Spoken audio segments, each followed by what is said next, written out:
Hey everybody, welcome back to the church building. It's been a little bit of time, but we're continuing on in 1 Kings. I've got my orange juice.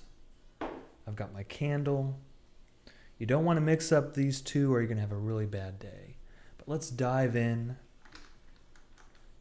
to the Bible. 1 Kings, we're continuing on talking about Elijah.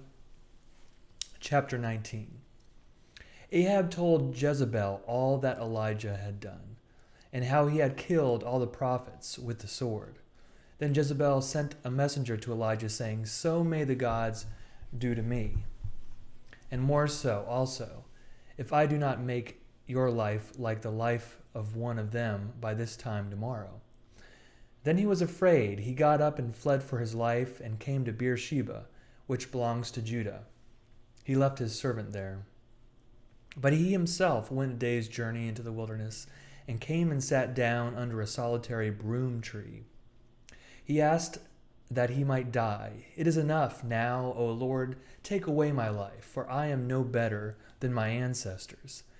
Then he lay down under the broom tree and fell asleep. Suddenly an angel touched him and said to him, "Get up and eat."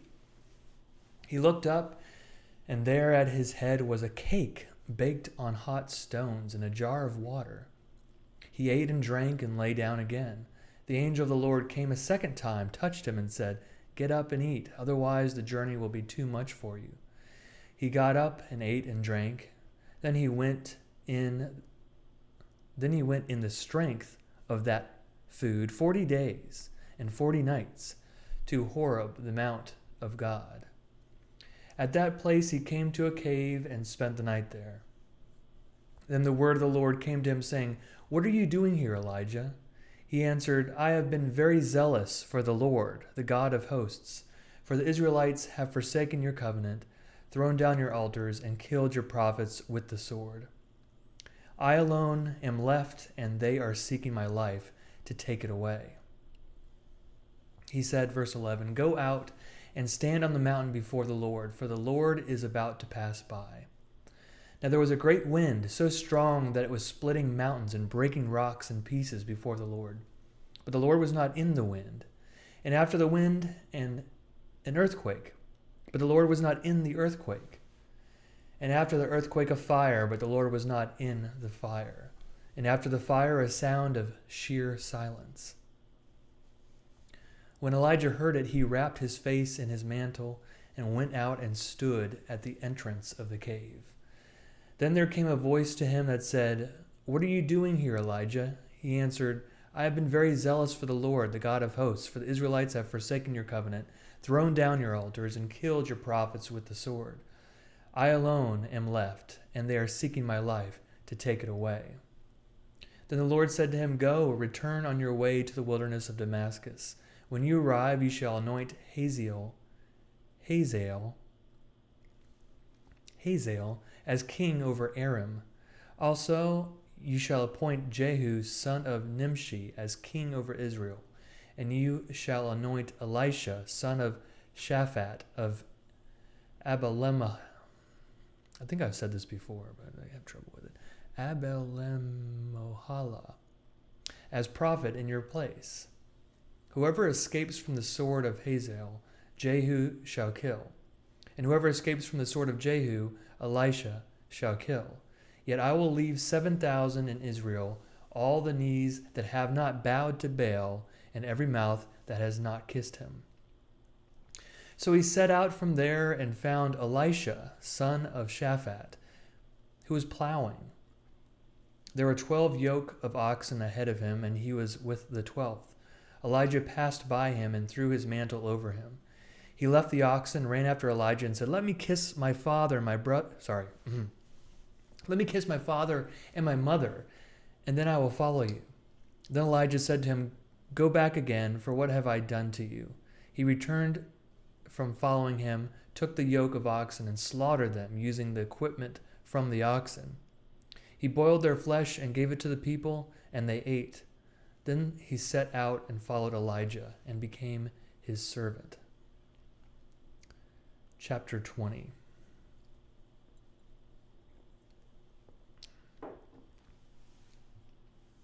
King Ben-Hadad of Aram gathered all his army together. 32 kings were with him, along with horses and chariots. He marched against Samaria, laid siege to it, and attacked it. Then he sent messengers into the city of King. Little rusty. Verse 2, Then he sent messengers into the city of King Ahab of Israel and said to him, Thus says Ben-Hadad, Your silver and gold are mine, your fairest wives and children are also mine. The king of Israel answered, As you say, my lord, O king, I am yours and all that I have.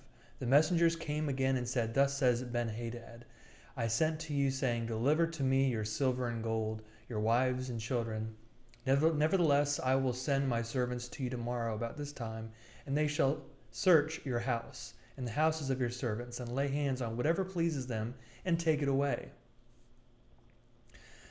Then the king of Israel called all the elders of the land and said, Look now, see how this man is seeking trouble. For he sent to me for my wives, my children, my silver, my gold, and I did not refuse him. Then all the elders and all the people said to him, Do not listen or consent. So he said to the messengers of Ben-Hadad, Tell my lord the king, all that you first demanded of your servant I will do, but this thing I cannot do. The messengers left and brought him word again. Ben-Hadad sent it to him and said, The gods do so to me, and more also, if the dust of Samaria will provide a handful for each of the people who follow me. The king of Israel answered, Tell him, one who puts on armor should not brag like one who takes it off. When Ben-Hadad heard this message, now he had been drinking with the kings in the booths, he said to his men, Take your positions. And they took their positions against the city. Verse 13.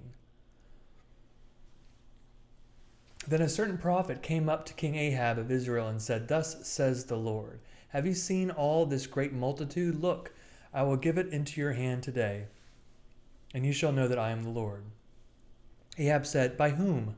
He said, Thus says the Lord, by the young men who serve the district governors. Then he said, Who shall begin the battle? He said, You. Then he mustered the young men who served the district governors, 232. After them he mustered all the people of Israel, 7,000. They went out at noon, while Ben-Hadad was drinking himself drunk in the booths, he and the 32 kings allied with him. The young men who served the district governors went out first. Ben-Hadad had sent out scouts, and they reported to him, Men have come out of Samaria. He said, If they have come out for peace, take them alive. If they have come out for war, take them alive. But these had already come out of the city, the young men who served the district governors and the army that followed them. Each killed his man. The Arameans fled, and Israel pursued them. But King Ben-Hadad of Aram escaped on a horse with the cavalry. Tricky word in the Bible. The king of Israel went out, attacked the horses and chariots, and defeated the Arameans with a great slaughter. Then the prophet approached the king of Israel and said to him, Come, strengthen yourself, and consider well what you have to do, for in the spring the king of Aram will come up against you. Verse 23. The servants of the king of Aram said to him, Their gods are gods of the hills, and so they were stronger than we. But let us fight against them in the plain, and surely we will be stronger than they.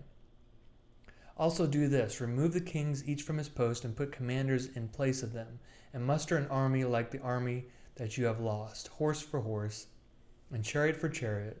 Then we will fight against them in the plain, and surely we shall be stronger than they. He heeded their voice and did so. In the spring, Ben-Hadad mustered the Arameans and went up to Aphek to fight against Israel. After the Israelites had been mustered and provisioned, they went out to engage them. The people of Israel encamped opposite them like two little flocks of goats, while the Arameans filled the country. A man of God approached and said to the king of Israel, Thus says the Lord, because the Arameans have said, The Lord is a God of the hills, but he is not a God of the valleys. Therefore I will give all this great multitude into your hand, and you shall know that I am the Lord. They encamped opposite one another 7 days. Then on the seventh day the battle began. The Israelites killed 100,000 Aramean foot soldiers in 1 day. The rest fled into the city of Aphek, and the wall fell on the 27,000 men that were left. Ben-Hadad also fled and entered the city to hide.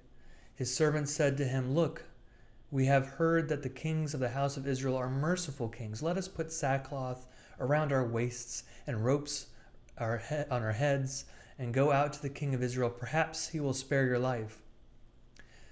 So they tied sackcloth around their waists and put ropes on their heads, went to the king of Israel and said, "Your servant Ben-Hadad says, 'Please let me live.'" And he said, "Is he still alive? He is my brother." Now the men were watching for an omen. They quickly took it up from him and said, "Yes, Ben-Hadad is your brother." Then he said, "Go and bring him." So Ben-Hadad came out to him, and he had him come up to the chariot. Ben-Hadad said to him, "I will restore the towns that my father took from your father, and you may establish bazaars for yourself in Damascus, as my father did in Samaria." The king of Israel responded, "I will let you go on those terms." So he made a treaty with him and let him go. Verse 35. At the command of the Lord, a certain member of a company of prophets said to another, "Strike me," but the man refused to strike him. I'm not sure what's going on here. Then he said to him, "Because you have not obeyed the voice of the Lord, as soon as you have left me, a lion will kill you." And when he had left them, a lion met him and killed him. Then he found another man and said, "Strike me." So the man hit him, striking and wounding him. Then the prophet departed and waited for the king along the road, disguising himself with a bandage over his eyes. As the king passed by, he cried to the king and said, "Your servant went out into the thick of battle. Then a soldier turned and brought a man to me and said, 'Guard this man. If he is missing, your life shall be given for his life, or else you shall pay a talent of silver.' While your servant was busy here and there, he was gone." The king of Israel said to him, "So shall your judgment be. You yourself have decided it." Then he quickly took the bandage away from his eyes. The king of Israel recognized him as one of the prophets. Then he said to him, "Thus says the Lord, because you have let the man go whom I had devoted to destruction, therefore your life shall be for his life, and your people for his people." The king of Israel set out toward home, resentful and sullen, and came to Samaria. What just happened there?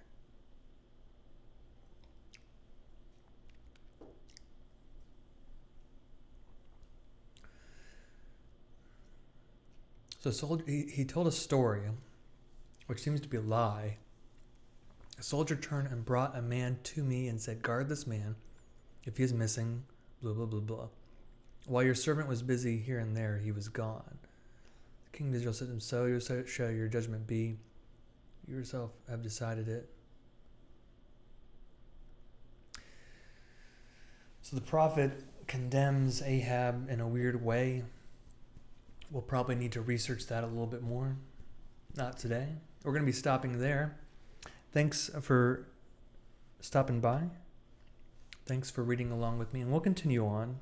Maybe this will make a little bit more sense later. Thanks, and good night.